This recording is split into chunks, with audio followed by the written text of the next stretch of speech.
as in most of these cases, the guys behind the Mariposa Botnet, they were just looking for money. So they could do it in many ways. They were using the bot itself. It was able to steal information, personal information. So the username, password, banking credential, credit card, it was able to take that. How they were doing that? Well, the bot itself had different modules. One of the modules, for example, was able to take all the information you enter in Internet 6, 7, or 8. You enter that, and this module was designed just to steal all that information. Imagine that you were using Google Chrome, Firefox, Opera, doesn't matter. They had another module for those three browsers, so it doesn't matter what you were using or if it was even a HTTPS connection, because they have another module to get all the encrypted information. So basically that's what they were doing, stealing information. They were also renting the botnet. The botnet was really huge. So they were renting just small portions of the botnet. We have seen some communications with some other criminals. One criminal, for example, was asking for a small botnet. He needed for 2 weeks, and he wanted computers, a few thousands of them in US and Canada, just to send out the spam for a couple of weeks. And it was offering a lot of money. So basically that's how they were earning money. And they were also launching some denial of service attacks and that. But mainly it was through installing toolbars, showing some ads, and renting the botnets and stealing information. Once your computer is infected, your computer belongs to the Mariposa Botnet. But you as a final user, you are not going to realize that your computer is part of a botnet, because you can still work with your computer. What happens is that the bot herder can send any kind of command to your computer, and your computer will do that.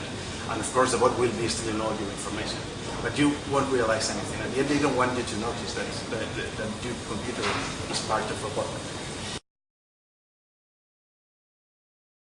Well, it was created, the Mariposa Working Group, which was integrated by Defense Intelligence, the Georgia Institute of Technology, and PandaLabs Security, as well as it was created as a collaborative effort with other international security experts and law enforcement agencies to eradicate this Mariposa Botnet and bring the perpetrator to the justice.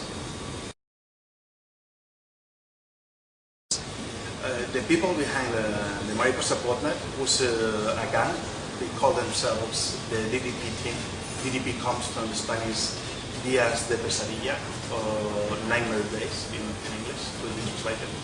And there are a number of guys that were behind that and managing all the botnet. And the investigations are still open, and well, we have some people, and the police and law enforcement has taken some of them, but we will see more arrests in the near future. Well, first of all, we tried to get access to the different control panels. We found out the different control panels the DDP team was using. There were around 10 control panels. Most of them were in Spain, but not all of them. They were in some other countries also. So we took a look at what they were doing, how were they behaving with this botnet.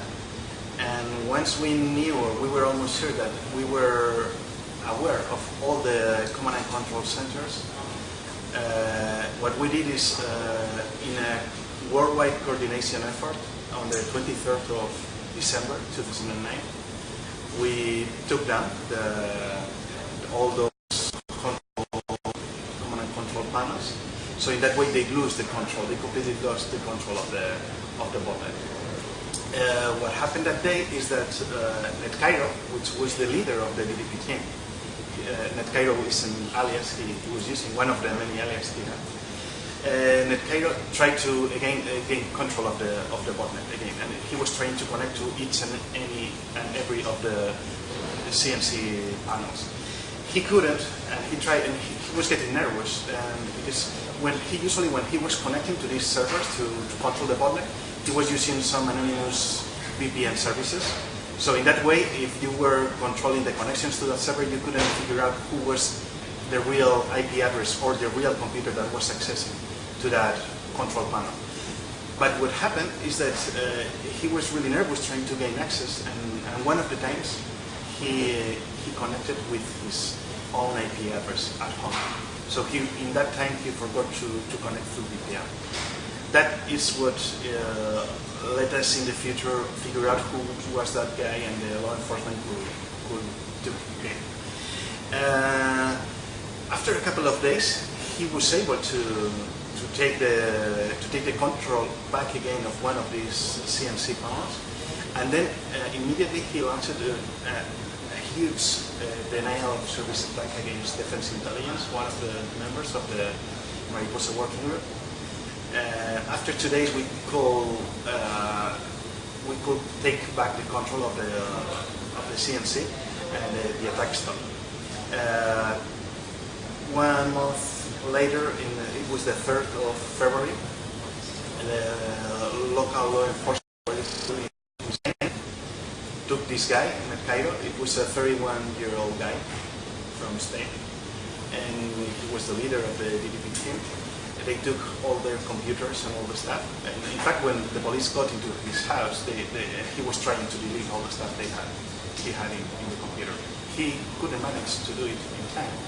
So the police took all the computers and started the forensic investigations. Those investigations lead to some more people inside the DDP team. And in fact, the 24th of February, 2010,